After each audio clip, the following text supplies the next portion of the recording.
истакнам значењето на овој собир. Самото присуство на првите луѓе на трива сала говори со каква посветеност, внимание и со сериозна намера се посветувам.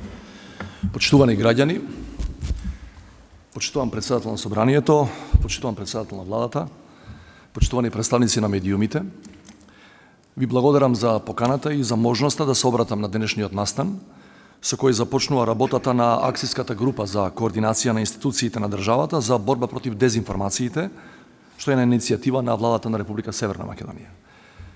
Преку овој процес ние се приклучуваме кон иницијативите кои веќе се имплементираат во десетина од најразвиените држави во светот, на тој начин преземајќи одговорност за јакнење на нивната внатрешна демократија, но и на демократијата во глобални рамки.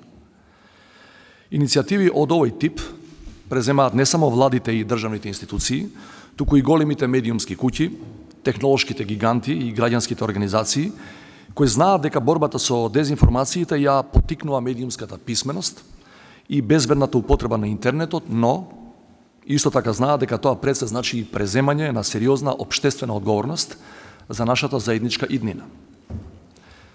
Благодарение на дигитализацијата и на технолошкиот развој, денес живееме во ера кога со еден клик ни се достапни илјадници вести за најразлични теми и кога можеме да ги следиме случувањата и во најоддалечените места на планетата во реално време.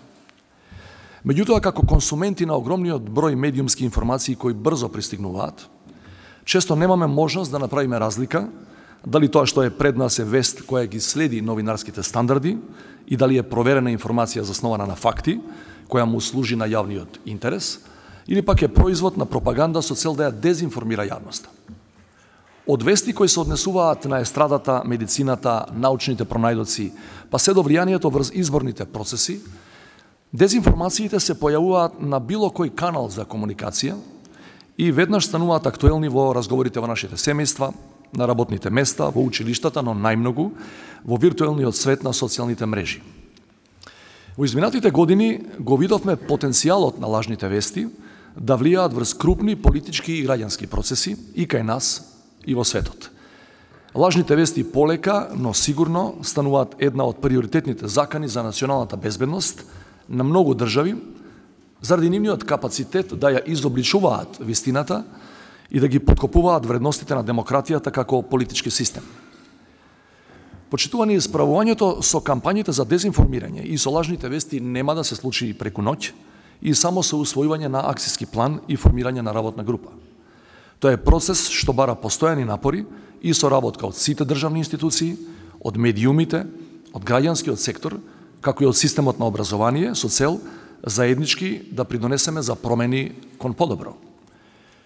Во таа насока ја поддржувам и оваа и секоја друга иницијатива која на една маса ќе ги седне и државните институции и медиумите, затоа што борбата со лажните вести не може да биде добиена без вклучување на медиумската заедница. Медиумите се столбот на една демократија, општество во кое нема силни медиуми и квалитетни медиумски производи е општество во кое демократијата не може да се развива. Да бидам уште попрецизен и да го проширам концептот за кој денес зборуваме. Овој акцијски план за борба против дезинформациите ќе биде успешен само доколку сите чинители се заедно насочени кон истата цел. Кога велам сите, мислам на политичките субјекти, на државните институции, медиумите, новинарските еснавски здруженија, граѓанските организации, академските институции и сите граѓани кои треба да бидат вклучени во еден отворен процес преку поднесување иницијативи уште пред финализирање на документите. Мојот кабинет и јас лично сме отворени за соработка со сите институции и поединци од земјава и од странство, кои сакаат преку заеднички напори да ги дефинираме најдобрите практики, со цел да придонесеме за намалување на ширењето на дезинформациите, а со тоа и на нападите врз демократијата. Убеден сум дека додадена вредност на оваа иницијатива е што со справувањето со дезинформациите, при справувањето со дезинформациите ќе ги споделуваме искуствата со нашите стратешки сојузници и ќе учиме едни од други. Да заклучам, на дезинформациите треба да одговориме со поголема транспарентност. Институции со интегритет комуницираат со јавноста со навремени, јасни и прецизни информации и помагаат да се создаде опкружување во кое образовниот процес инвестира во нови генерации млади луѓе со развиени аналитички вештини, а медиумите помагаат јавноста да формира критичка свест. Тоа е единствената насока која води кон отворено општество што мисли за својата иднина.